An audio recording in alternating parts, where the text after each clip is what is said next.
Hello and welcome to Women in Retail Talks, the podcast where C-suite executive women in the retail space share their stories of professional growth, leadership development, personal journeys, and more. I'm Marie Albajez at Women in Retail Leadership Circle, a membership-based community of executive women at leading retailers and brands. Today, I am thrilled to be joined by Cheryl Mills-Knight, the Senior Vice President of Brand and Culture at Kendra Scott, the Austin-based jewelry company. In this episode, we're discussing how Cheryl launched what became Kendra Scott's in-house marketing team, the biggest changes that she's seen at the company, and how she views the importance of teaching and mentorship. So Cheryl, thank you so much for joining me today. It is an honor to be here. Thank you so much for having me. Yeah, I'm excited to get into this conversation.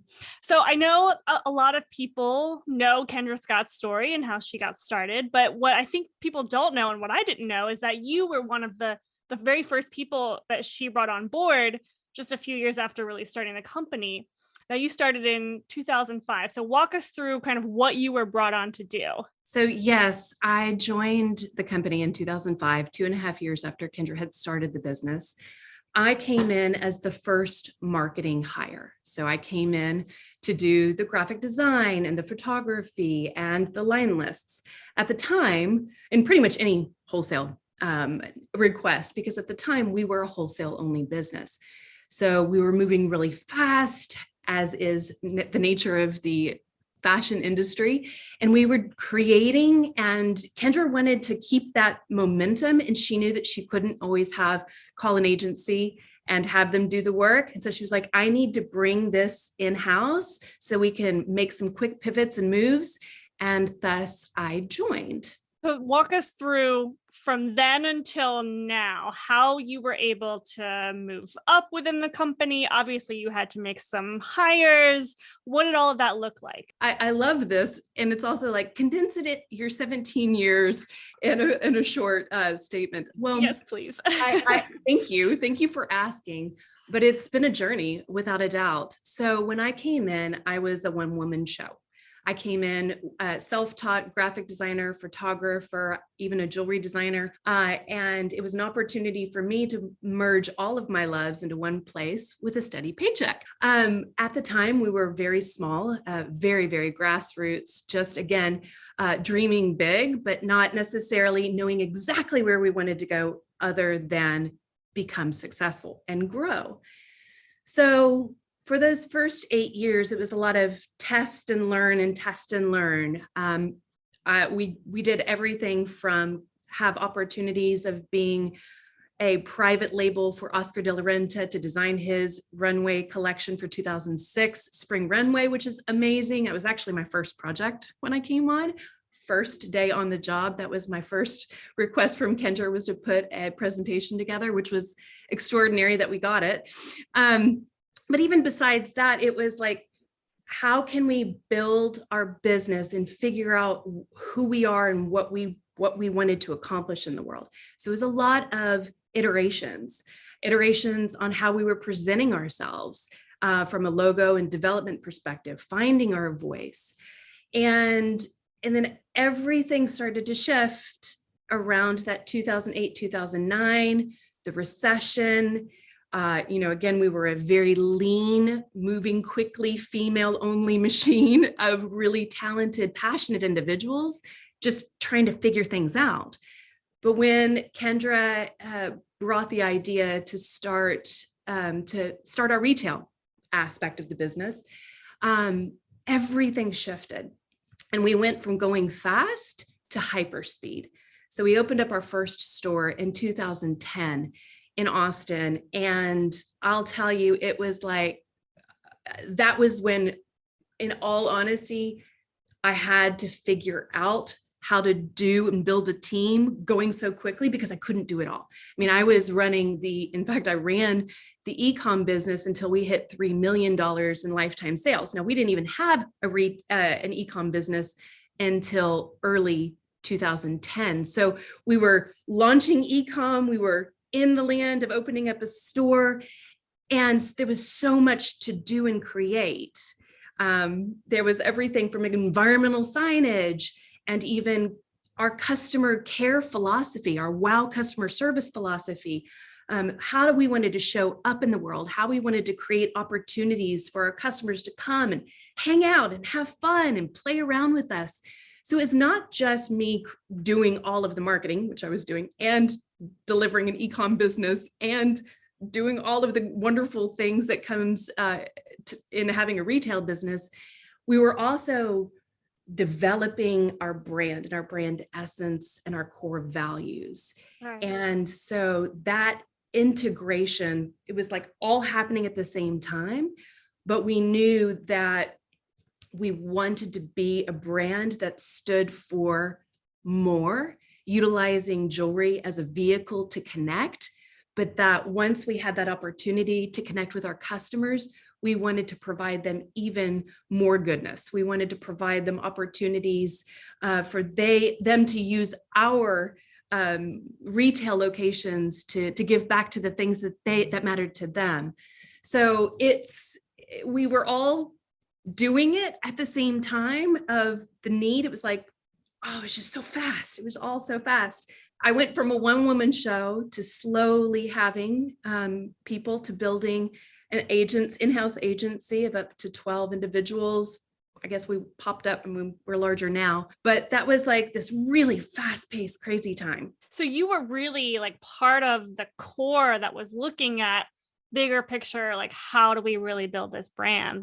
That's incredible. Absolutely. So one of the things for Kendra was that she knew what was really important to her. Family was always really important. Building that brand from these ideas that were really personal to Kendra, like a family first environment, was so important. And we were living that. But as you grow, we had to truly identify our values. And we all resonated with family first, fashion being that creative spirit of our brand, and giving back, philanthropy. And through defining our core values early on, family, fashion, and philanthropy, they have become our North Star. And through that, that's how my job has actually developed. My job has developed over the course of time to ensure that we are bringing to life our core values, both internally with our employees and externally with our customers and their communities. So throughout all this, your entire career at Kendra Scott, I mean, like you said, you're balancing doing the marketing and doing the day-to-day work and doing the graphic design with that bigger picture. How do we incorporate those values into the brand overall? So where is that balance? How do you balance kind of the bigger picture, forward thinking, way into the future thoughts about incorporating those values with that day-to-day kind of grind, especially when you're maybe by yourself or you've just hired like one or two people? Where is that balance? When you live and breathe your core values, which is what we do here, it's not a separation or a balance, it's an integration.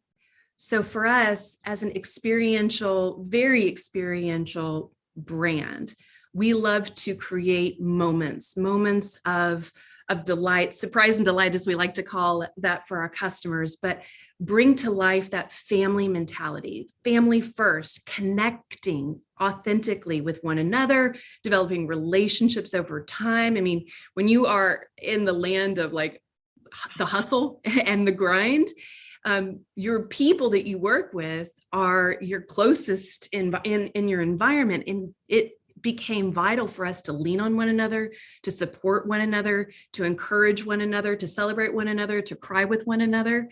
And so these core values became who we are and how we approach the world. Yeah. I'm glad you brought that up because I wanted to ask you about how you build teams. You said that you really started to build your team when you first opened the store in 2010. So what are some of the things that you look for in the employees that you're hiring? Something that is also just philosophically like who we are is entrepreneurial. We embody an entrepreneurial mindset within these walls. It's a part of our, if you will, operating principles. With that entrepreneurial mindset, it's about integrity, doing what we say we're going to do. It is about making sure that we're taking care of our customers and one another, making sure too that that spirit of ownership is alive within all of us, right? Whether it be the smaller decision makings that ladder up to the larger strategic plan, or those larger strategic plans that we all sign up for, hold hands and say, we're going after this. We do it together. One of the most important things when hiring, especially in a family first, an authentically family first environment, is collaboration. Collaboration is key. But one of the things that I've noticed over time is that sometimes without that entrepreneurial spirit, that taking ownership of what you do, that proactive nature, that accountability that every person can have, that is what also helps the collaboration. And so it's this combination of self-awareness, knowing your strengths, but also leaning into others and their strengths so that you can collaborate together, because that's of course where the real magic is. But with that, with that entrepreneurial spirit at the center of it, that accountability, that individual ownership. Do you still see Kendra Scott as kind of that entrepreneur startup company, or if not, when did that kind of flip for you from startup to something else? So thank you for asking that question. I want to answer your question by saying, yes, we're an entrepreneurial minded, spirited brand, and we have more responsibility than ever before to have integrity, to follow through, to give back, to do and create good in the world. And so we have to manage the larger business goals. But really how we do that is we focus on the individual, the employee, and the customer. We start there and know that through connecting with authenticity, connecting first, knowing that connection happens and then the transactions will follow, that leading with our hearts, with our teams, ladders up to the success as the brand continues to grow. We're definitely different than we were before. We have, again, longer term goals with longer term impact, positive impact in the world. So there's a responsibility. And we are also agile. We fail forward. We're constantly creating new opportunities for the team, for individuals, and also the business to have greater impact. And so it's like, it's moving. We continuously move and groove and grow. And through that, the entrepreneurial spirit that created the brand remains alive. Yeah, you've constantly had to innovate, and it's been just incredible to watch. But I want to ask about you and how you've kind of seen your style change and innovate over the years. What have you really learned about your leadership style, your management style, as you've gone on to grow the marketing team? One of the most important things, I think, is not even thinking about it in management or even interpreting leadership as influence. I think about what is my influence and how can I have a true positive influence with every conversation, every moment, every decision I make, positively add to the collective goodness. I have, through my course through my tenure, I have had large teams. I've been an independent contributor. I've had small teams. I've had a wide variety of different types of teams and numbers of people that reported into me. But one of the most important things that I've noticed over time is that whether I had people reporting into me or not, my influence and thus respect grew over time. And so I treat that with a level of humility and honor, knowing that my words and my thoughts and my actions matter. And so I take great care in taking care of others along the way.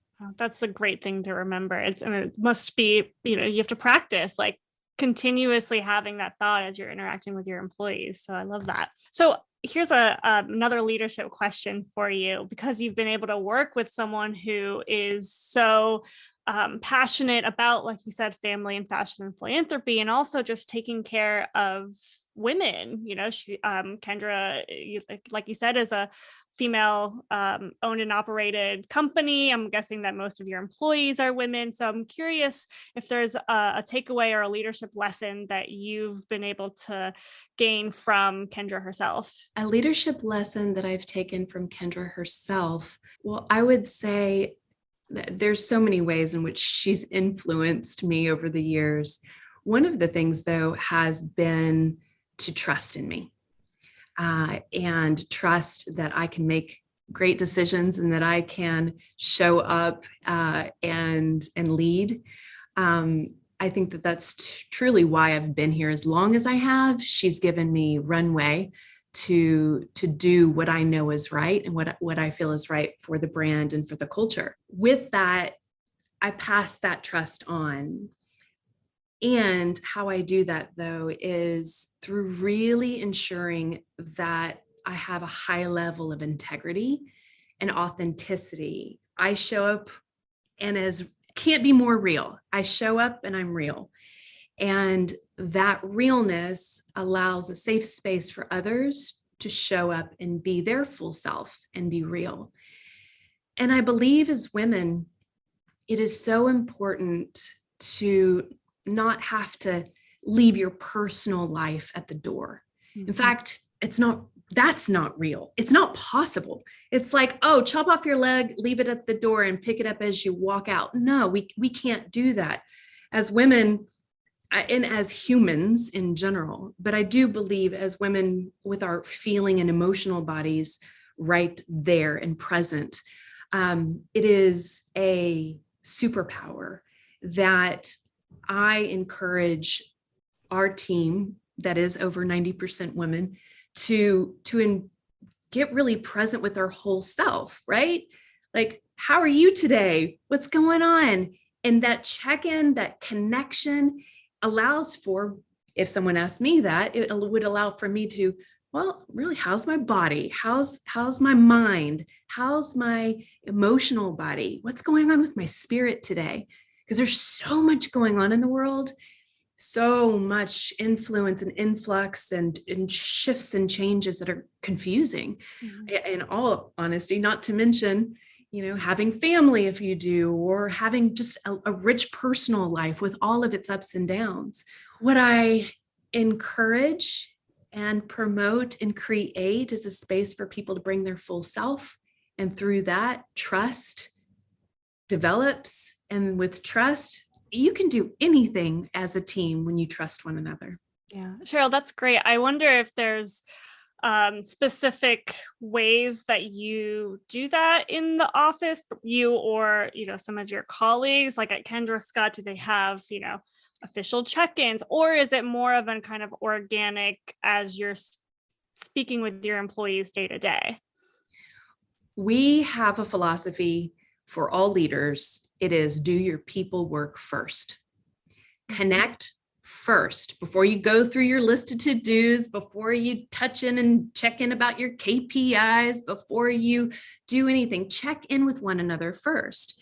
And that simple yet powerful way to approach every human interaction, every conversation, you do that over time and it builds trust.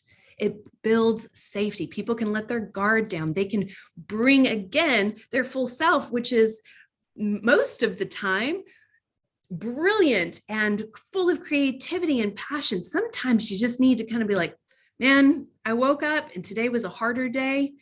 And you know what? Thank you for asking. Let's get to work.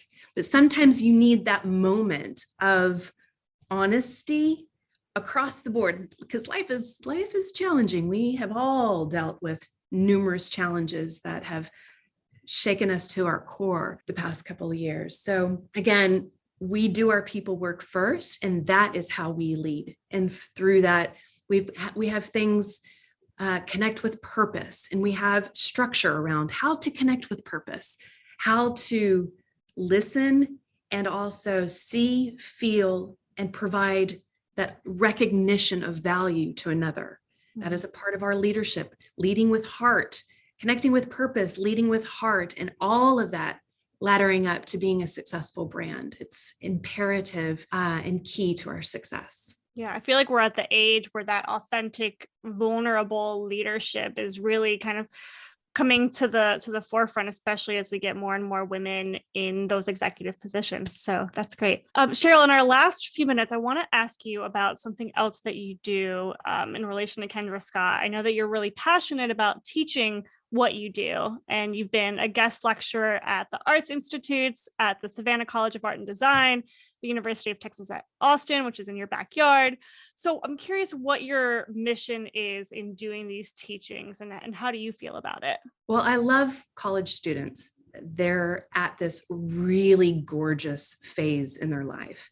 It is a place where curiosity meets action, and they are actively engaging in figuring out themselves and the world and applying ideas and thoughts and concepts and applying them through their own unique lens. So I gain so much from simply being around that age group, simply because I love it. It's so full and rich of curiosity.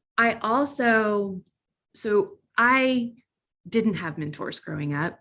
I wouldn't say that I have ever necessarily had a mentor, or definitely through my college years of studying German language and literature, which is what I have my degree in. I didn't know that I could have a career, a creative career, and be successful.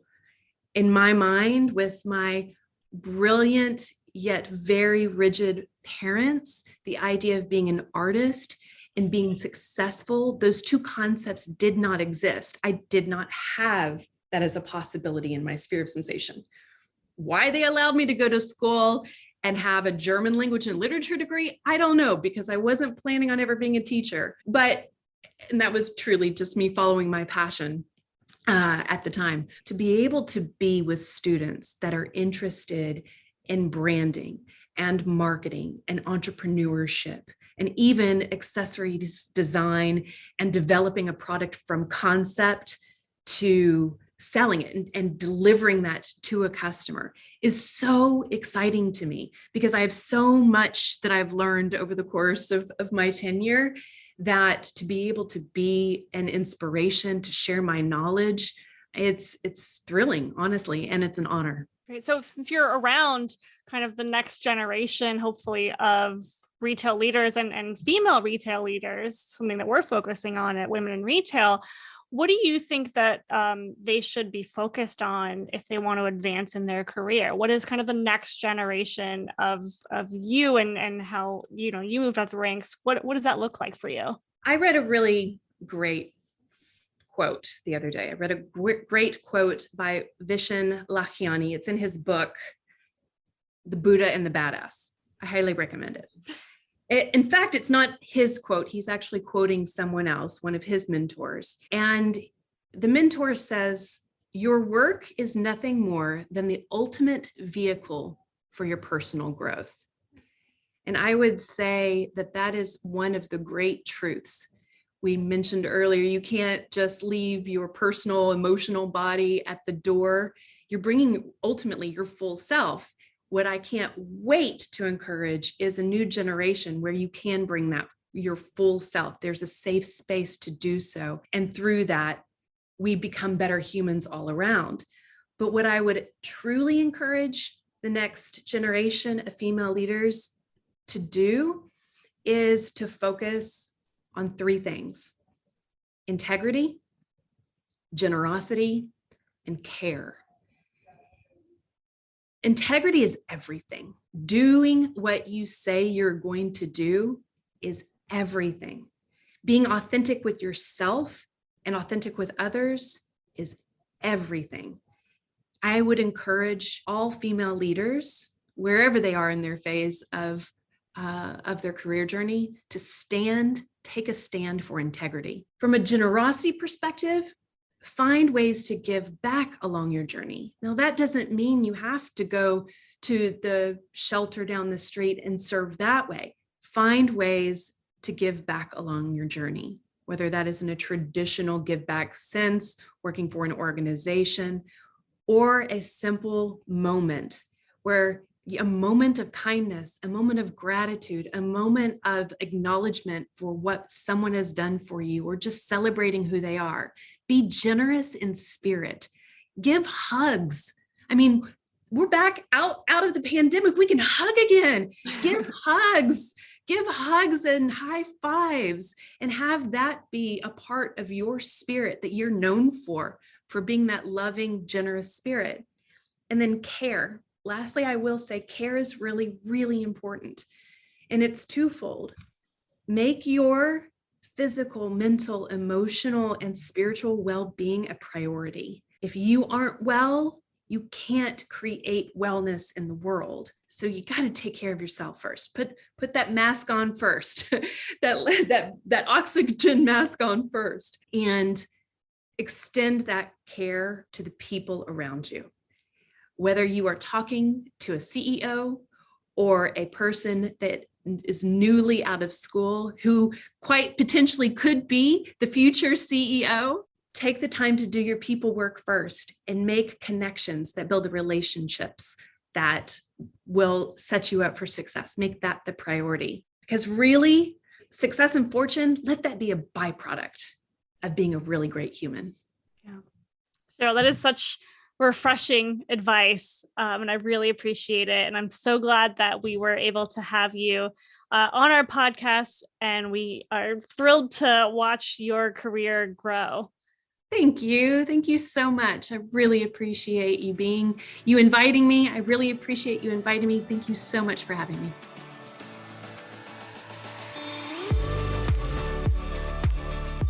Thanks for listening. For more information on this podcast, please go to womeninretail.com/podcasts for show notes. Women in Retail Talks is available on Apple Podcasts, Google Podcasts, Stitcher, and Spotify. Make sure to subscribe on our podcast channel page as well. If you've enjoyed this episode, please take a few moments to rate and review our show. Lastly, if you're a female retail leader interested in joining our community at Women in Retail Leadership Circle, visit womeninretail.com/apply. Thanks, and until next time, this has been Women in Retail Talks.